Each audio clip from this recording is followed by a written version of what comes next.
Students, आज अपन thermodynamics में next lecture करेंगे। और इससे पहले अपन डिस्कस कर चुके हैं कि थर्मोडायनेमिक्स का बेसिक क्या है, यानी ऊष्मागतिकी निकाय क्या है, ऊष्मागतिकी निकाय के प्रकार कितने होते हैं। और आज अपन डिस्कस करेंगे ऊष्मीय साम्यावस्था के बारे में, और उसके बाद में पढ़ेंगे अपन ऊष्मागतिकी का शून्यांकी नियम, जीरोथ लॉ ऑफ थर्मोडायनेमिक्स। तो जीरोथ लॉ ऑफ थर्मोडायनेमिक्स पढ़ने से पहले अपने को ऊष्मीय साम्यावस्था यानी थर्मल इक्विलिब्रियम का पता होना जरूरी है। तो सबसे पहले अपन डिस्कस करते हैं ऊष्मीय साम्यावस्था। ऊष्मीय साम्यावस्था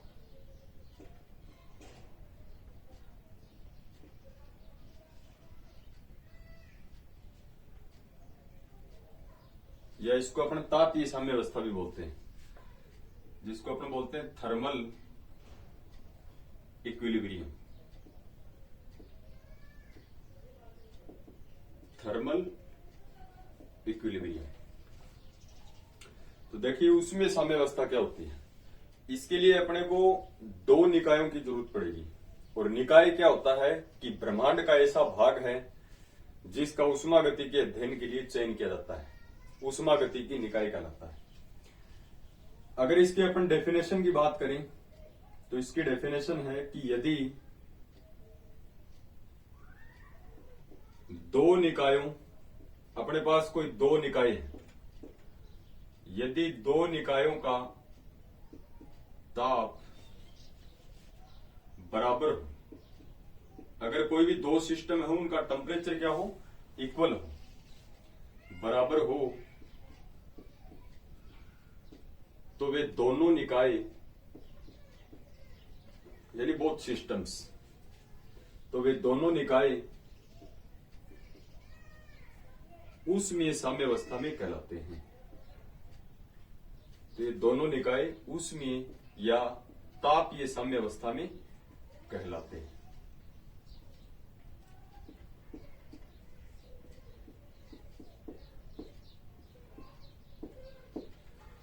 ये होता है ऊष्मीय साम्यावस्था। बिल्कुल बेसिक है कि अगर दो सिस्टम है अपने पास और दोनों सिस्टम का टेम्परेचर इक्वल है तो वे दोनों आपस में क्या कहलाएंगे, ऊष्मीय साम्यावस्था में कहलाएंगे। ये होता है ऊष्मीय साम्यावस्था का मीनिंग। अगर अपन इसकी बात करें तो अपन ले रहे हैं कोई भी दो सिस्टम,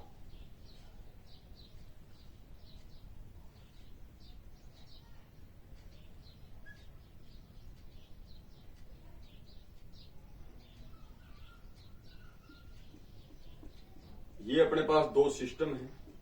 ये सिस्टम निकाय ए है, ये निकाय बी है। अगर इसका टेम्परेचर 20 डिग्री सेल्सियस है और इसका टेम्परेचर भी अगर 20 डिग्री सेल्सियस है, तो यानी दोनों का ताप क्या है, बराबर है। तो ये दोनों आपस में क्या होंगे, थर्मल इक्विलिब्रियम में होंगे, यानी ये दोनों ऊष्मीय साम्यावस्था के अंदर होंगे। अब अपन थर्मोडायनेमिक्स की जितने भी लॉज पढ़ेंगे इसकी अपने को जरूरत पड़ेगी। यानी ऊष्मीय साम्यावस्था में अपन क्या लिख सकते हैं, ऊष्मीय साम्यावस्था में निकाय ए का ताप यानी टीए बराबर होगा निकाय बी के ताप के, टीए इक्वल्स टू टीबी। तो ये अपने पास है ऊष्मीय साम्यावस्था। इसके बाद में अपन डिस्कस कर लेते हैं ऊष्मागतिकी के शून्यांकी नियम की। तो इसमें कोई दिक्कत वाली बात नहीं है, ये एकदम बेसिक है थर्मोडायनेमिक्स का, इसके बारे में आप जानते भी हो। अगर ऊष्मीय साम्यावस्था की बात करता है तो सीधा सीधा अपने को बताना है कि यदि दो निकायों का टेम्परेचर क्या हो, इक्वल हो, तो वे दोनों निकाय हैं वो आपस में साम्यावस्था में कहलाते हैं। अब अपन बात कर लेते हैं ऊष्मागतिकी के शून्यांकी नियम की। और थर्मोडायनेमिक्स के अंदर अपन तीन नियम पढ़ते हैं इंपॉर्टेंट, ऊष्मागतिकी का प्रथम नियम, ऊष्मागतिकी का द्वितीय नियम और ऊष्मागतिकी का तृतीय नियम। लेकिन इन तीनों नियमों से पहले एक नियम और पढ़ते हैं अपन, जिसको उष्मागतिकी का शून्याङ्की नियम कहा जाता है, और इसको एग्जाम में पूछता भी है।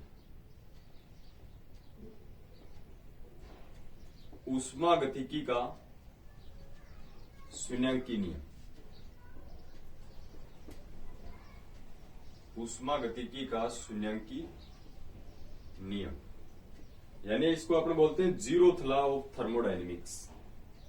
इसको अपन बोलते हैं जीरोथ लॉ ऑफ थर्मोडायनेमिक्स। अब इसका रीजन क्या है कि शून्याङ्की नियम, इसको अपन प्रथम नियम भी बोल सकते हैं, द्वितीय नियम भी बोल सकते हैं, तृतीय नियम या चतुर्थ नियम भी बोल सकते हैं। लेकिन उष्मागतिकी का शून्याङ्की नियम नाम देने का इसका रीजन है क्योंकि थर्मोडायनेमिक्स में फर्स्ट लॉ और सेकंड लॉ शून्याङ्की नियम से पहले ही आ चुके थे, और ये जो नियम है ये A.H. फॉलर नामक वैज्ञानिक ने 1931 में दिया था। और ये जो नियम है ये उष्मागतिकी के पहले नियम और दूसरे नियम का बेसिक था, तो उस बेसिक को प्रथम नियम और द्वितीय नियम से पहले रखना था, तब ये इस नियम को बोला गया शून्याङ्की नियम, यानी फर्स्ट लॉ से भी पहले है, यानी दिया तो बाद में गया था लेकिन ये बेसिक है उस चीज का, यानी फर्स्ट लॉ और सेकंड लॉ का बेसिक है, इसलिए इसको जीरोथ लॉ कहा गया, यानी शून्याङ्की नियम कहा गया। तो ये जो नियम है ये किसके द्वारा गिवन है? यह नियम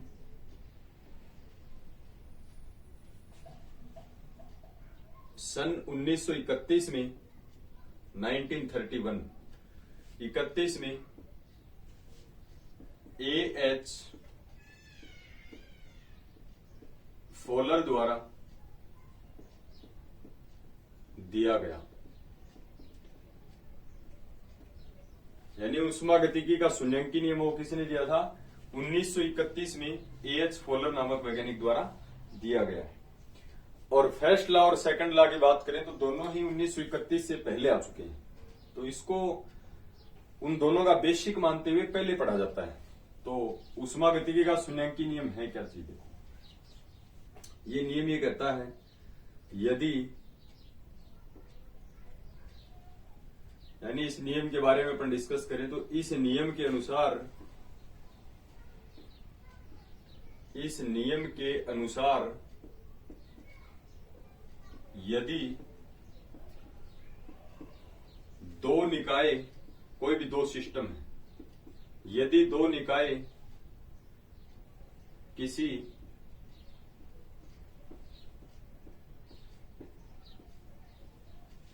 तीसरे निकाय के साथ, यदि दो निकाय किसी तीसरे निकाय के साथ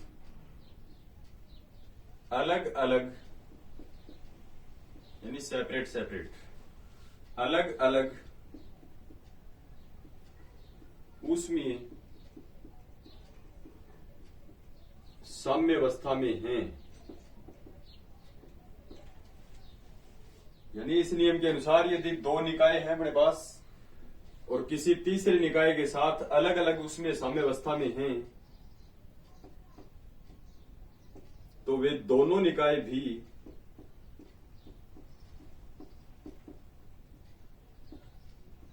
आपस में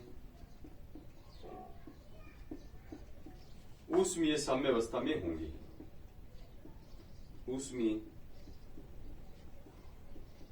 साम्यावस्था में होंगे। यह है उष्मागतिकी का शून्याङ्की नियम, जो काफी इंपॉर्टेंट है और एग्जाम में कई बार इसको पूछता है। ये नियम क्या कहता है, रटने की जरूरत नहीं है कि ये नियम ये कहता है कि दो अपने पास कोई निकाय हैं, वो उसमें साम्यावस्था में है, और इससे पहले अपन बता चुके हैं साम्यावस्था क्या है।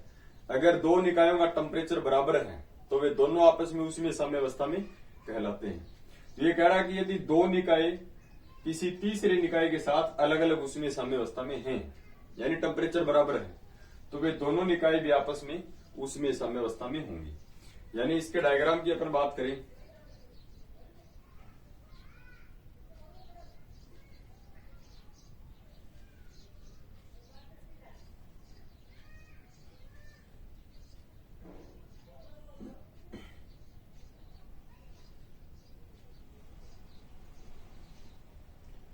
कुछ ऐसा सिस्टम है अपने पास, ये निकाय है ए, ये निकाय है बी और ये है निकाय सी।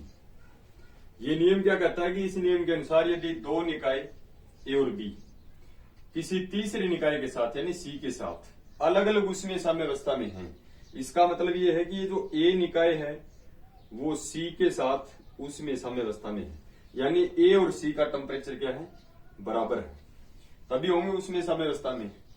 और बी और सी यानी बी भी सी के साथ कैसे है, उसमें साम्यावस्था में है, यानी इसका मतलब यह है कि बी का टेम्परेचर और सी का टेम्परेचर बराबर है।